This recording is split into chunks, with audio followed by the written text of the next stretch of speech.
Well, good morning once again.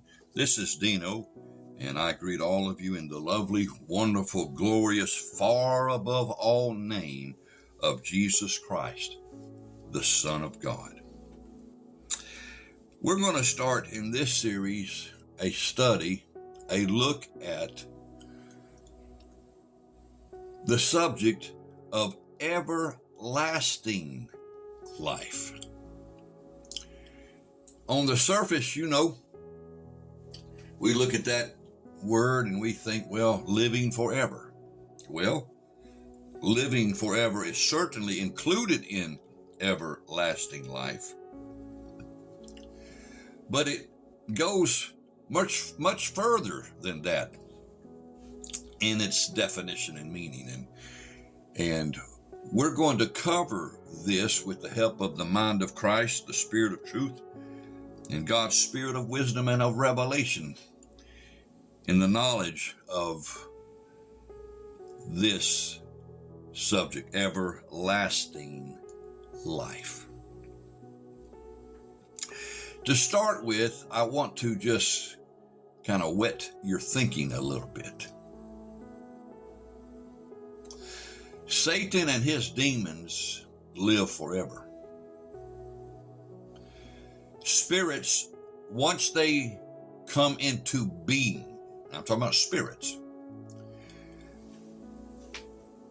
they come into being from the eternal Spirit of God, and they have His everlasting glory in them. So much so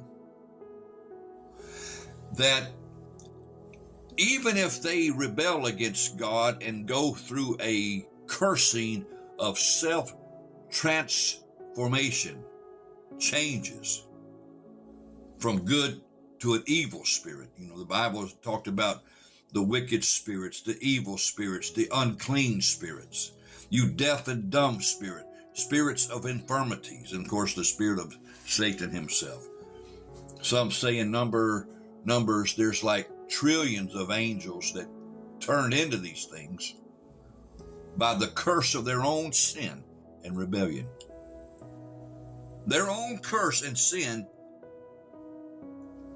as time went on, evolved them, if I may say it that way, into those incredible, terrible, ugly looking creatures. Now, they weren't created that way, but sin, on the level that they committed, cursed them to, many of them, to just terrible transformations. They weren't created to be scary, vicious, wolf-like and lion-like. But by the curse of their own sin, that sin, folks, that sin turned them into that in the course of time.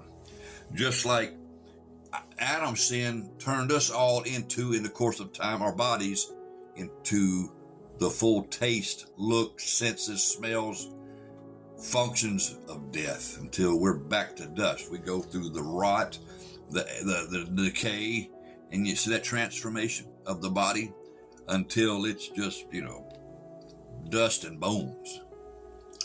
Well, and that was because of the curse of Adam's sin, side effects.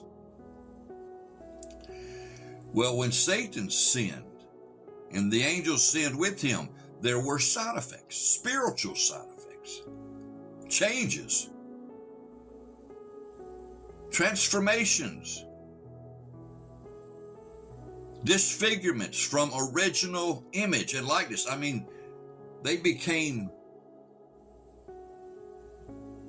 deformed in shape, in looks, a lot of them, in character especially, from original image. They were holy and sinless. But as the sin curse of their sin began to show forth more of its side effects in them, they became wicked spirits, ugly, mean, vicious, haters of God, haters of humanity, liars, thieves, destroyers malicious spirits, always about trying to not give peace and goodwill to men, though Satan promises that for exchange to the soul. Those that tie that contract with him end up in a damnation worse than, the normal lost, because they purposely rebelled against God, joining Satan as human beings. And he deceives them, and they realize in hell they're pumped, but there's nothing they can do about it. It's too late.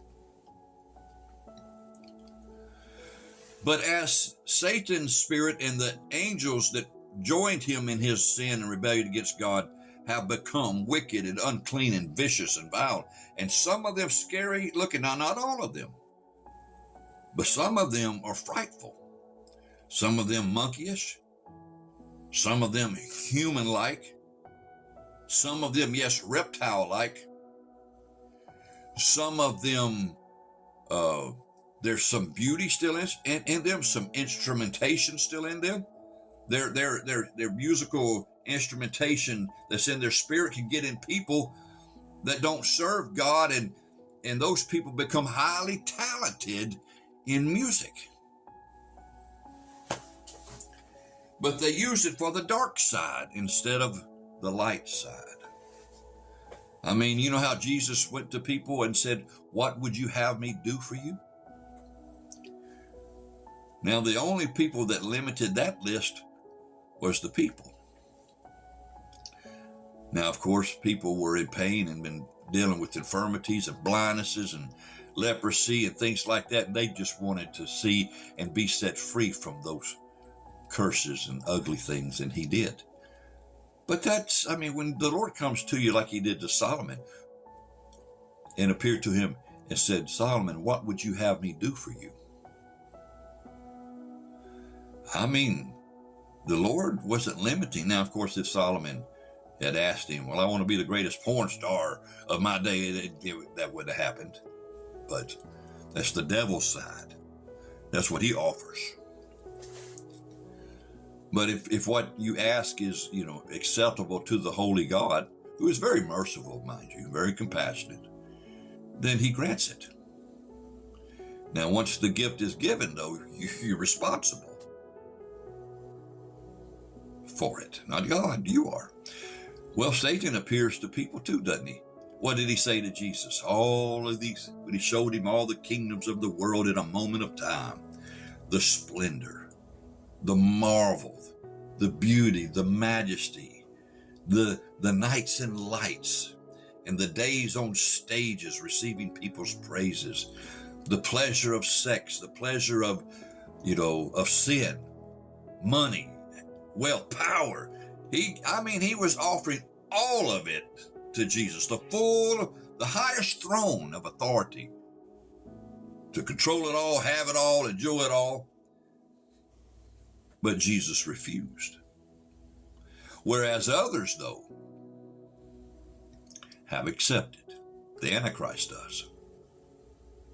And so, they're out there and the devil is giving them good things, and they think, "Wow, look, I'm so blessed. Look what I've got. I'm so blessed. I'm so blessed." Some of them think they're blessed of God. When they look at their riches and their wealth and their fame. But when you look at the fruits of their labors, you find they're not serving God. They're serving the prince of darkness, not the prince of light. But unbeknownst to them, they're not aware of it. And they say, "Thank God for all this wealth and riches and talents I've got." Yet they haven't sang one gospel song, and wouldn't.